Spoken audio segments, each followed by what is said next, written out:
नमस्कार मित्रांनो, मी वाघमारे गणेश सोपान, जिल्हा परिषद शाळा डोंगारे विलकपाडा। आज आपण रचनावाद पद्धतीने बेरीजचे कसे अध्यापन करावे याविषयी पाठ घेऊन दाखवणार आहे। सर्वात प्रथम बेरीज शिकवताना आपल्याला विद्यार्थ्यांना प्रत्यक्ष व्यवहारातून बेरजेकडे कसे जायचे याविषयी मार्गदर्शन करणार आहोत। प्रत्यक्ष व्यवहार केल्यानंतर विद्यार्थ्यांना मिळवणे, एकत्र करणे, जमा करणे या गोष्टी, या संबोधांची माहिती होईल। या संबोधांची माहिती झाल्यानंतर मुलांना आपण बेरजेच्या चिन्हाविषयी माहिती करून देणार आहोत।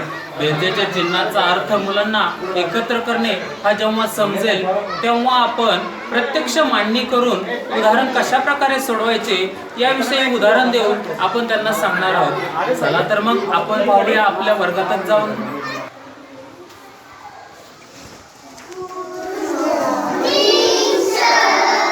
Good morning, sit down.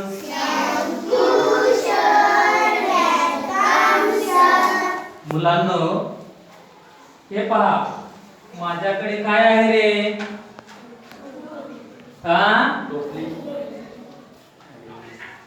काय आहे हे? माझ्याकडं पहा, या टोपलीत काय काय दिसतंय रे तुम्हाला?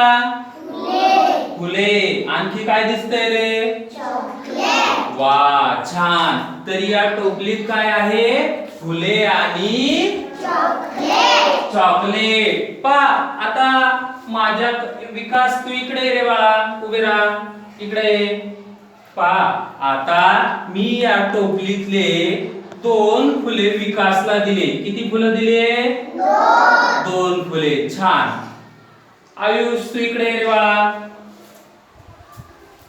पहा, आता या टोपलीतली आणखी 2 फुले मी कोणाला दिली? विकास, तुझ्याकडे किती फुलं आहेत? 2। आयुष बाळा, तुझ्याकडे किती फुले आहेत? 2। आता आयुष, तू तुझी 2 फुले विकासला दे। पहा, आता विकास, तुझ्याकडे एकूण किती फुले झाले? मोज बरं। किती फुले झाले?